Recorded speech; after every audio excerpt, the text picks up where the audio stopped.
एक दिन की दुल्हन। 7 फेरों के बाद विदाई से पहले दुल्हन ने दूल्हे के सामने एक ऐसी शर्त रख दी जिसे सुनकर दूल्हे के होश उड़ गए और बारात बिना दुल्हन को लिए ही लौट गई। लेकिन फिर एक ऐसा तूफान आया जिसने सभी की जिंदगी तबाह कर दी।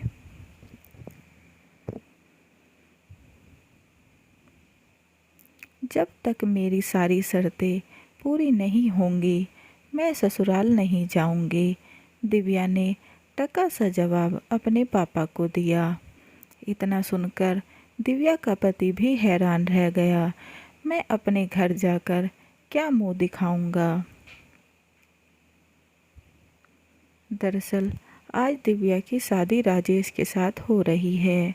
अभी कुछ दिन पहले की ही बात है जब उसके पापा ने आकर बताया था कि कल दिव्या को देखने लड़के वाले आ रहे हैं। घर में सब बहुत खुश थे। उस समय दिव्या भी कुछ न बोली और चुपचाप शादी को हाँ कर दी। अगले दिन लड़के वाले आए और उन्हें दिव्या पसंद आ गई तो तभी शादी पक्की हो गई।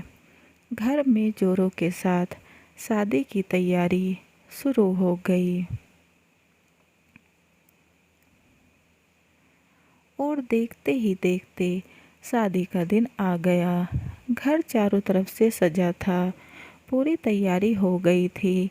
दिव्या भी दुल्हन के जोड़े में सजी बैठी थी। सब बारात के आने का इंतजार कर रहे थे। बारात कुछ देर से आई और जल्दी से सभी रस्म शुरू हो गई। बड़े धूमधाम व रीति रिवाज के साथ दिव्या व राजेश की शादी हो गई। लेकिन जैसे ही विदाई का समय हुआ तो दिव्या अपनी मम्मी से बोली, मुझे राजेश से अकेले में बात करनी है, वो भी विदाई से पहले।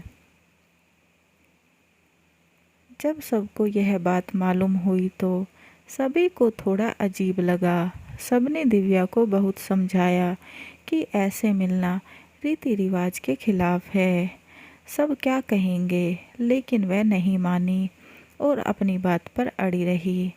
पहले तो राजेश के परिवार वालों ने थोड़ा संकोच किया लेकिन फिर मान गए और राजेश दिव्या से बात करने एक कमरे में चला गया। लेकिन दिव्या की बात सुन उसके पैरों तले से जमीन खिसक गई।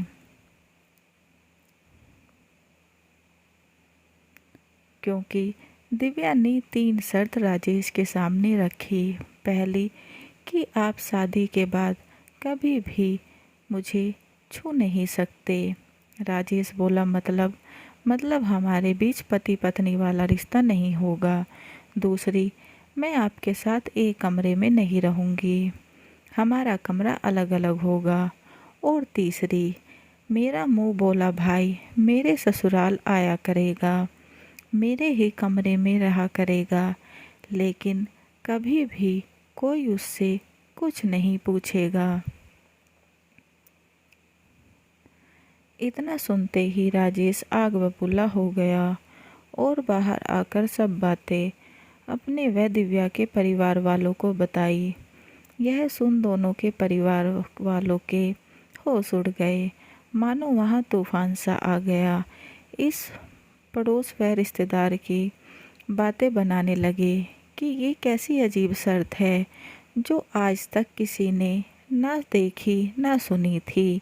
अब दोनों पक्षों में मिलकर दिव्या को खूब समझाने की कोशिश की कि ये कैसे मुमकिन है, तुम्हारी शर्तें बिल्कुल गलत हैं। या फिर शादी से पहले बताना चाहिए था, अब विदाई के समय पर क्यों, तुम दोनों का जीवन खराब हो जाएगा। लेकिन दिव्या अपनी बात से टस से मस ना हुई। अब दोनों परिवार बस बैठे सोच रहे थे क्या किया जाए। और फिर राजेश और उसके परिवार वाले बोले, हम ऐसी लड़की को अपने घर की बहू नहीं बना सकते, वो भी इन शर्तों के साथ। वह राजेश के पिता बोले, आपको हमारे खर्चे का हर्जाना भी भरना होगा।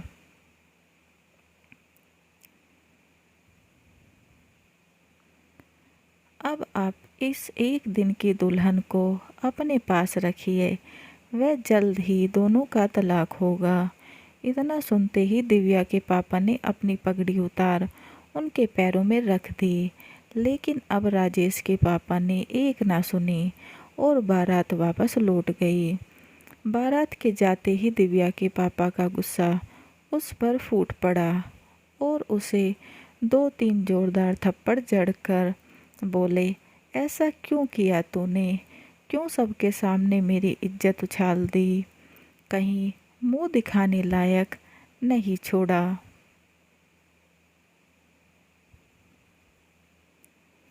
तब दिव्या बोली, वो जो मेरा मुंह बोला भाई है, वह कोई मेरा भाई नहीं है। मैंने झूठ बोला था। मैं उससे प्यार करती हूँ। मुझे मालूम था मैं अगर आप लोगों से बोलती तो कोई नहीं मानेगा, इसलिए मुझे ये सब करना पड़ा। अब आप उससे मेरी शादी करवा दीजिए। ऐसा कभी नहीं हो सकता। थोड़ी बहुत शर्म हया है तेरे अंदर क्या? बोल रही है पता है तुझे। जिसे हमारे सामने भाई बनाकर लाई वो तेरा आशिक है। इतना बड़ा झूठ बोला हमसे, इतना बड़ा धोखा। उससे शादी कभी नहीं हो सकती, पापा ने स्पष्ट शब्दों में कहा। तब तो दिव्या अंदर चली गई और कुछ दिनों में राजेश से तलाक भी हो गया, जिसके बदले उसके पापा को हर जाने की रकम भी देनी पड़ी। कुछ दिन शांति से बीते, लेकिन फिर दिव्या ने अपने पापा से बोलना शुरू कर दिया, मैं शादी सिर्फ उसी से करूँगी। लेकिन उसके पापा ने स्पष्ट शब्दों में फिर से मना किया, ये कभी नहीं हो सकता।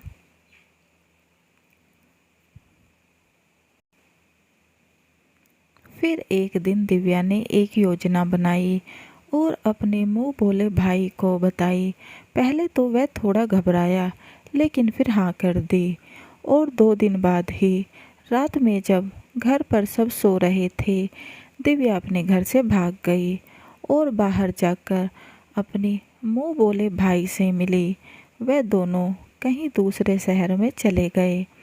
अगली सुबह जब सब घर के लोग जागे तो देखा दिव्या घर में नहीं है। तो चारों तरफ उसकी ढूंढ मची, लेकिन वह कहीं ना मिली।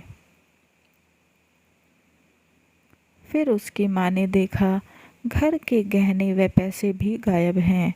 तो सबको समझते देर न लगी कि उनकी बेटी उनकी इज्जत उछाल चली गई। दिव्या के पापा ने उसे काफ़ी खोजने की कोशिश की, लेकिन वह कहीं ना मिली। दिव्या के पापा उसे खोजते खोजते थक गए। तब उन्होंने एक खौफनाक फैसला लिया, जो दिव्या के लिए एक सबक बने। दिव्या के पापा ने जीते जी दिव्या का श्राद्ध कर दिया और उसे हमेशा के लिए मरा हुआ मान लिया।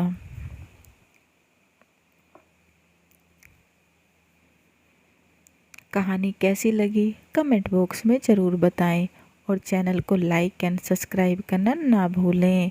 And please support this channel और बेल आइकन को ज़रूर दबाएं, ताकि ऐसे ही अच्छी अच्छी कहानियों के नोटिफिकेशन आपको मिलते रहें।